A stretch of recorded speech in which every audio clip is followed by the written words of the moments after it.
Good YouTube. It's your boy Niche Falcon, aka Niche Nancy, aka Niche Noodles. Hit you in your oodles. Remember to like, comment, and subscribe to the channel. We're gonna get right into this video. We're going to be talking about the Iranian war, another war for oil, as we know what's going on.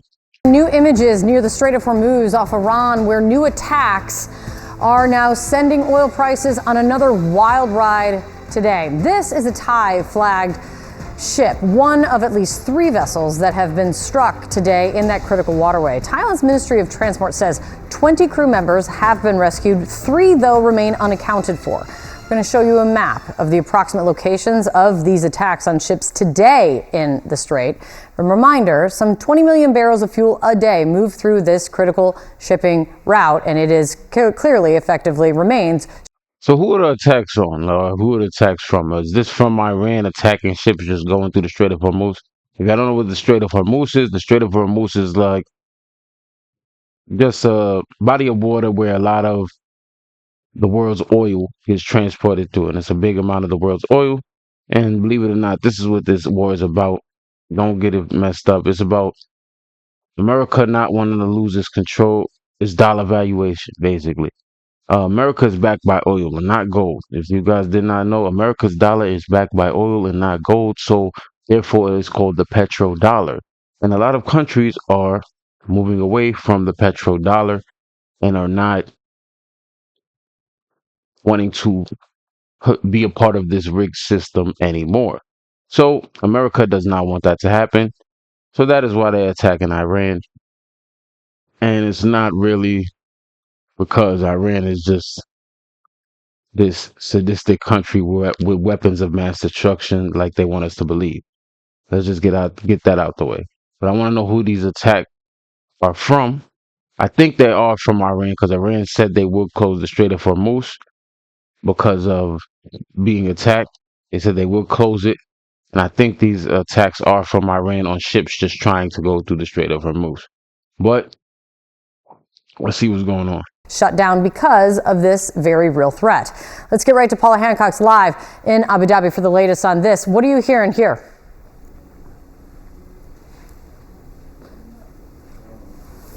Well, Kate, we just heard from the UK Maritime Agency, and they say that as of now, they believe that about 13 vessels have been impacted since this war started. Now, you mentioned that Thai flagged ship. We have some more information on that as well from authorities. They said that there was an explosion at the stern and then a fire broke out in the engine room. Now, this is believed to be where those 3 missing sailors were on duty at the time. So 20 rescued by the Omani Navy. We know that the captain told the crew to evacuate. They got in. And that's water, by the way. Lifeboats and were then saved, but 3 still missing at this point. So it is a great concern that Iran appears to be ratcheting up these attacks on vessels in the Strait of Hormuz and in these very critical waters. Now, one of the vessels we understand was a cargo vessel, so we're not just talking about the restrictions of oil getting to where it needs to here. There's a lot more that there are, and was a cargo vessel in these very critical waters. Now, one of the vessels we that Iran appears to be ratcheting up these attacks on vessels. Yeah, so Iran is attacking the vessels. They said they will close the Strait of Hormuz because they are being attacked. So, yeah, what I'll say is America needs to fix the system. That that's what I'm going to say about this, bro. Because all of this comes from greed, preying on American people, preying on it's just greediness. It's all stemming from greed. Because at the end of the day, why can't American dollars be backed by gold or something more tangible or something that actually holds more value and is less static than oil?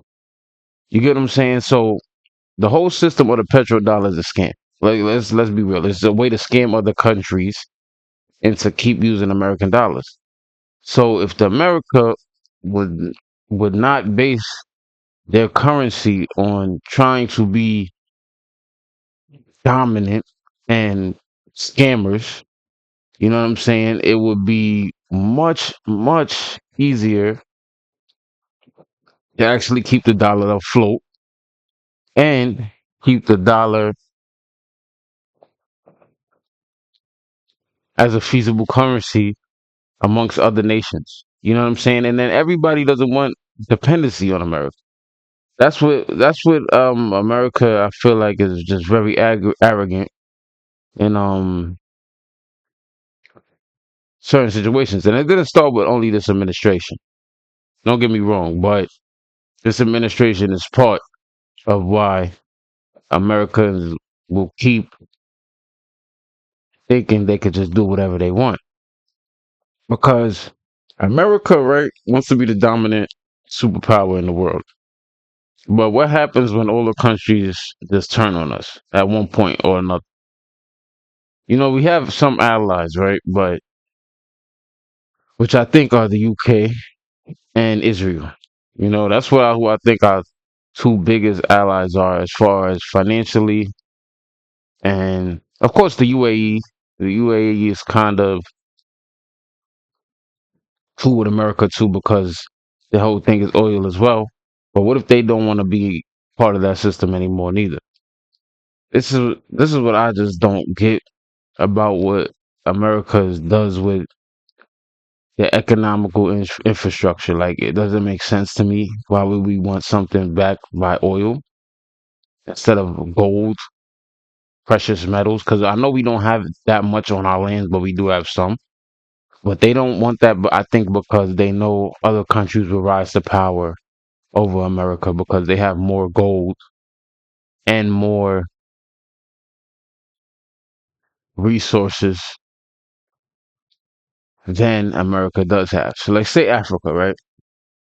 Africa has some of the biggest. That's just the continent of Africa. I'm not talking about every country in Africa. Just the continent of Africa has a lot of gold mines, a lot of natural resources on the land, where they would probably be the superpower if America wasn't the superpower.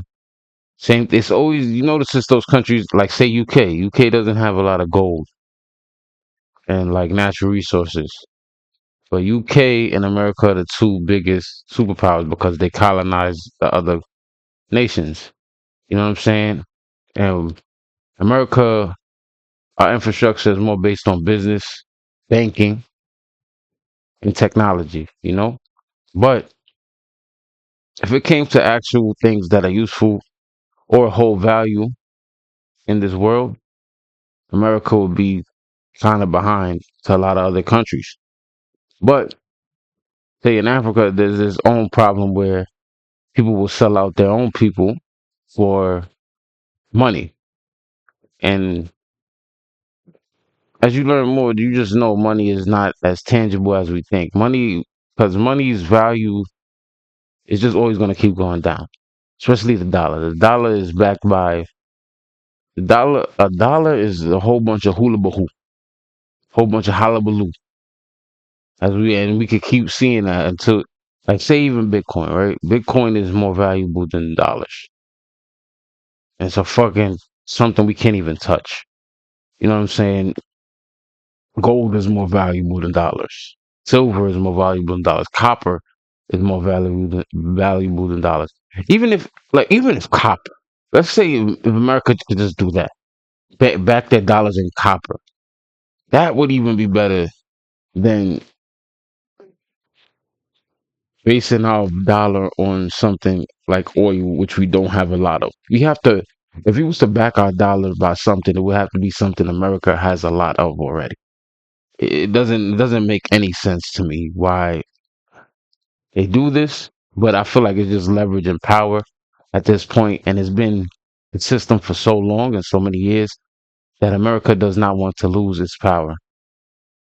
Like vessels in the Strait of Hormuz and in these very critical waters. Now, one of the vessels we understand was a cargo vessel, so we're not just talking about the restrictions of oil getting to where it needs to here.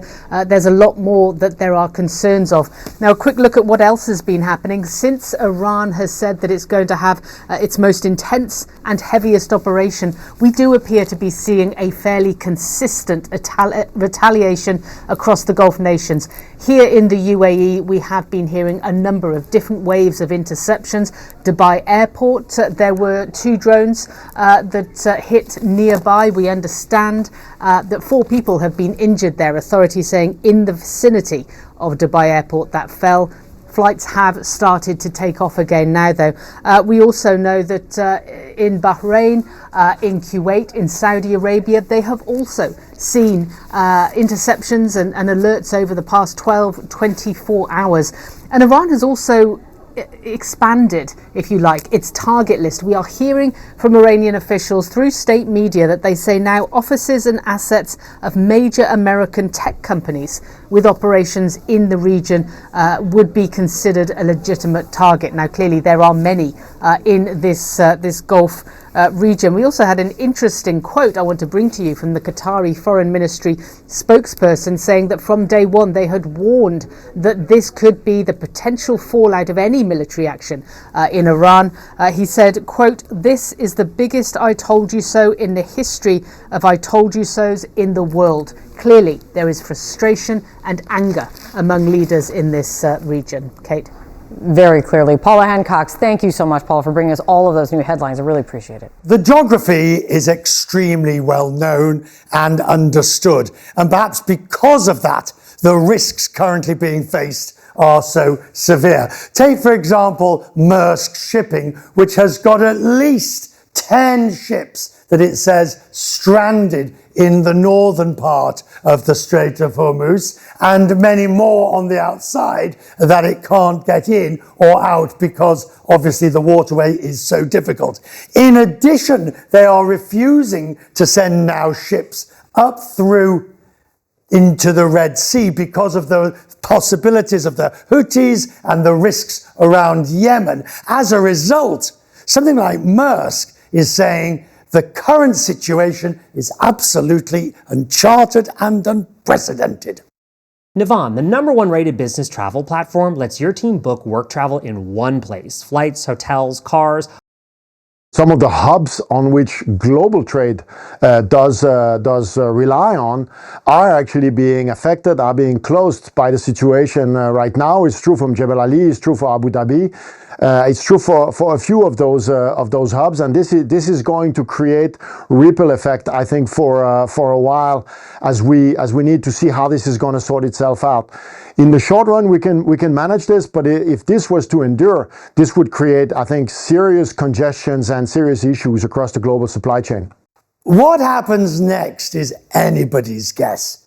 The very idea that this area is being mined by the Iranians, or indeed that the US is going in and starting to attack those various rubber dinghies and ships that's doing the mines, it's simply unheard of, and frankly, we don't know how it will develop. The only thing we can say with any degree of certainty is that as long as that waterway remains closed, then the price of oil just keeps rising. Richard Quest, CNN, London. You see, that could be a thing too. It could know that this is going to cause oil prices to rise, therefore keeping the dollar up. But it's only going to be a momentary decrease on the inflation of the dollar, because at the end of the day, we don't control the oil in Iran. We don't control that oil in Iran. We don't control the Strait of Hormuz, and there's no way we could control the Strait of Hormuz. You feel me? And then if we put boots on the ground in Iran, Iran has a whole bunch of mountains and mountainous regions and stuff like that. So they say a lot of their missiles, planes, even drones and things like that. They can hide them under the mountains, and it causes a lot of problems for American troops. Just the terrain alone that Iran is placed on and surrounded by. It's a lot of mountainous region. So it's not just flat desert like Iraq. You feel me? It's very mountainous. So it causes a problem for Americans to get into Iran and like have boots on the ground over there. But this could all be a play. I mean, I think about it too because since it's causing the oil prices to rise and countries are still using the petrodollar, it could help America in that sense, but it's only short. It's going to be for a short period of time because countries are delineating from the petrodollar system and because they want to be more self-sufficient. As we can see, China's buying more gold. You can see like the superpowers in the world, they're all buying more gold. You know what I'm saying? Like China has been buying gold a lot recently over the past 5 to 10 years, buying a lot of gold and trying to move the yen over to that type of system. And as we can see, BRICS, more countries are going to start joining BRICS. It's not only the few countries we see that represent BRICS, but I know it's Russia, China, India, I believe Saudi Arabia, and I think other nations as well. So I think this is America's play to try to get BRICS stopped, but it's more countries waking up and more countries want to be self-sufficient and not dependent on America. So as that keeps happening, I see America falling eventually. Hopefully not in our lifetime. You know what I mean? I don't think it'll be in our lifetime, but over the next 100, 200 years, America will take a step back because the whole system for America is really a scam system. It's a system of trying to scam the people. It's not really trying to benefit us as a whole. It's just trying to scam the people, and so America can overproject the value of its monetary system, where America's monetary system is really a whole bunch of smoke and mirrors. You know what I'm saying? Our dollar is a bunch of smoke and mirrors. I'm gonna just be honest. Just being honest as like I've been here long enough now to see that the American dollar is fooey. It's hogwash. It's not. It's like American dollars is on the always gonna have us on a hamster wheel because everything is gonna get more expensive, and our dollar is gonna keep buying less and less and less and less because our dollar is not backed by nothing that's actually valuable. You know what I'm saying? Even the petrodollar system, right? That's a system that any country can delineate off of over time if they want to. Like it's nothing, especially because America doesn't hold that much. Like if America holds oil, right? They have to go steal it. They have to go invade another country. That's why we went into Venezuela, just so we have a reserve of oil.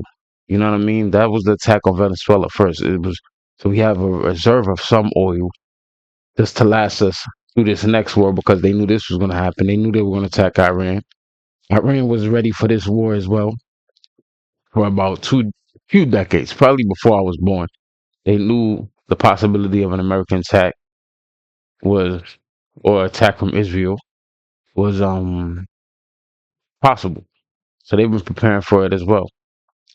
And what we learning here is Iran is not as primitive as us as Americans or as really think, you know? With us now, CNN national security analyst Beth Sander, and with us, CNN military analyst, retired Colonel Cedric Leighton. And Beth, I just want to start with the latest news from what we've been seeing inside the Strait of Hormuz. This is one of the cargo vessels that's been hit. This is a new image we're getting in. Yeah. You can see the smoke coming out of that. It is one of 3 vessels hit, 1, 2, 3 over the last 12 hours or so. So what does this tell you? If the Iranians are doing this to ships in this key shipping lane, what does it tell you about what they're capable of and what their plans are? So what we're seeing now, so we started off with this idea yesterday that they were going to start putting mines in. And I think that we have to understand here that mines are part of a system. Right? So it's mines, drones, rockets, missiles, right? And so in this very small area, and the only place that you can pass here is really only 2 miles, not 20 miles. And so when you have this much concentration, what the Iranians are telling us is like, we're in, right? This is now, they have made a decision that they are shutting their own access here by laying these mines. They're shutting themselves in, essentially, and it's worth it for them. So they're all in now. One of the things that been saying in the papers this morning is the Iranians are showing they have a vote in all of this. And just to give you one more sense of what this is, them shutting down the waterway, you can see ships here on one end of the strait, ships here on one end of the strait. But by and large, this area here, this most narrow area, 20 miles wide, but the shipping lane itself really just 2 miles, that all but empty. Cedric, I want to go to you with one other development overnight. This is inside Iraq. Right inside Iraq, a key U.S. diplomatic support center was struck overnight. I'll put it was right here. You can see it right here. What, again, does that tell you about what the Iranians have in mind and what they're still capable of? Whoa. What's that? I just put the. That's what people fail to notice as well. The America is spending way more on this war than Iran is. Like, that's why I say our dollar is a farce. One, we're spending way more on defense, and it's coming out of the people's pockets, coming out of regular, everyday Americans' pockets through taxes, um, donations, things of that nature, right?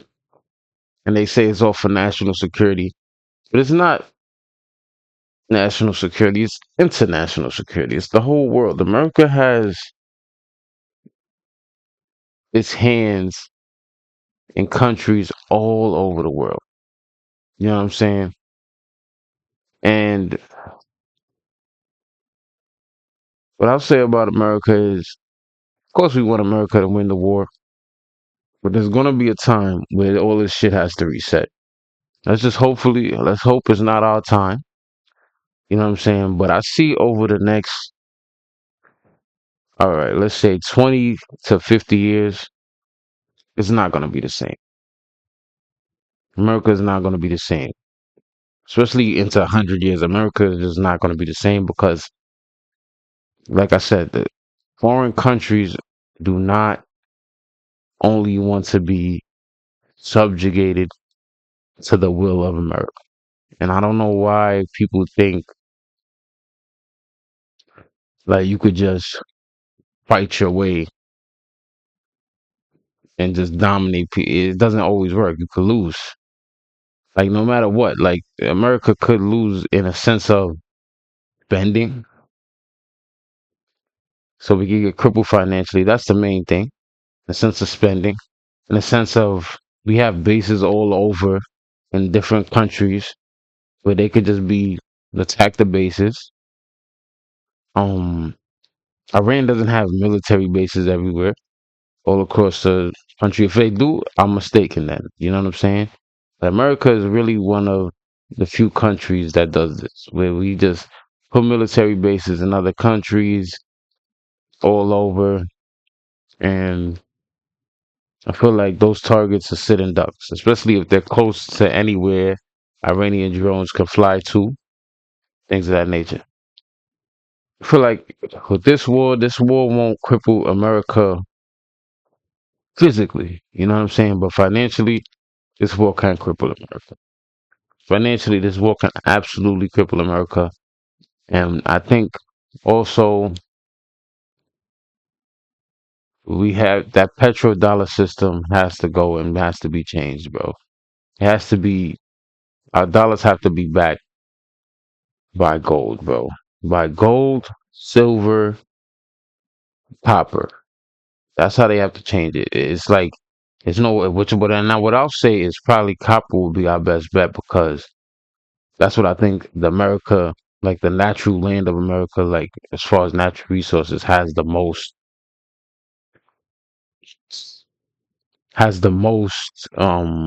access to from our land. You know what I mean? And then I know America always wants to be like there's so many hippies here that want to don't deforest and don't.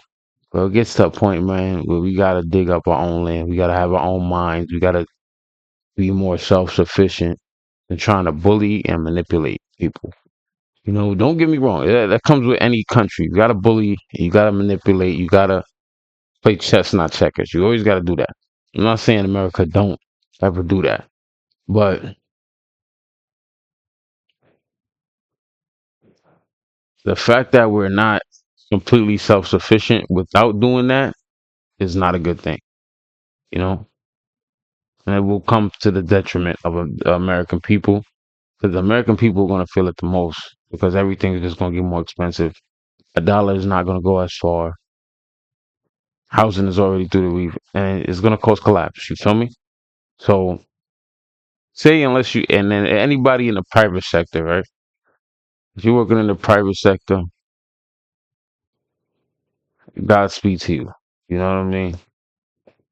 Good morning. What they're doing is they're actually looking at all the different important target sets. They've had a real opportunity to, in essence, case all these targets. They know exactly where our diplomatic facilities are. They know where some of our CIA facilities are. They know where our military facilities are. And the reason they are doing this is their way asymmetrically of going after us. You know, on the one hand, we measure things like number of aircraft taken out. We measure things like number of vessels taken out and, you know, how many we've put to the bottom of the Persian Gulf. That's all great. But the problem is the Iranians are fighting with other means. And as Beth was pointing out, they are using things like drones, missiles, and mines to take that asymmetric effort forward. And in some cases, they have an asymmetric advantage. And so going after, you know, areas like logistics centers like they did in Kuwait, going after Prince Sultan Air Base in Saudi Arabia, and going after that diplomatic support center in Baghdad is exactly part of the Iranian playbook. Exactly. That's what they call. What is it called? Would that be considered proxies when they talk about proxy? Iranians will fight the war using proxies. Do they mean proxies in the sense of a computer proxy, or they mean proxies in the sense of proximity? Which I think they mean by proxy. I think they mean proximity because that's how Iran is fighting this war. They're not going to directly attack America. You know, Iran is not going to directly attack America. Don't think that. They just going to bomb the shit out of everything that's important to America and America's regime. You know what I mean? Anything that's important to America's regime of keeping power, Iran is gonna blow that shit up. And they're gonna keep blowing it up because it only costs them their drones cost $20,000. And they can fly very far. Their missiles are cheaper than our missiles. But they can fly very far. So this is what I'm saying. People all think that because the way America looks, that is above everybody in the world. But even me, I live in New York. Bro, some parts of New York look like a fucking even Manhattan, right? Some parts of Manhattan look like freaking the 1940s with tenements and shit like that. So we're not that technologically advanced as people think. China is more technologically advanced than us, and Japan and these type of places. They got the leg up in technology. Those foreign nations. Our leg up is our military force, basically. But in this situation, we can't send as many troops to Iran without massive casualties. And Iran is very far, so you can't hit Iran directly from the US just launching missiles over to Iran. Like you can't do it. But the fact that we have so many places in different countries is becoming our detriment as much as it was our advantage. You know what I'm saying? Like Iran could just they know where everything is at. Like he said, like they know where everything is at. So they could just bomb us by proximity. But do I think they even care? Like the people at the top, like the administration, I don't think they care because they not the ones fighting the war actually. Like I feel like all of these people that are like politicians and like higher ups and the elite basically we want to call them, they don't care because they're never going to have to be in proximity or deal with the actual bloodshed and carnage of being in war. They don't care, you know?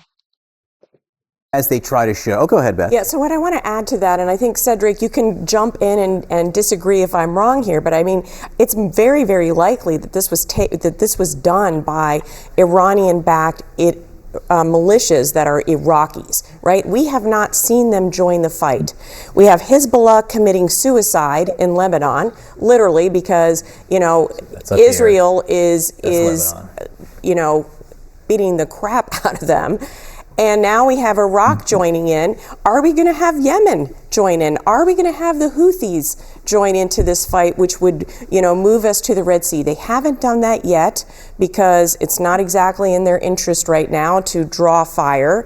They're kind of on their back heels right now domestically. But this is, again, an expansion of the war that we were kind of waiting for. It hasn't happened, but maybe this is it. Cedric, when we go back to the Straits, go ahead, Cedric. Sorry, I didn't mean to interrupt. Go ahead.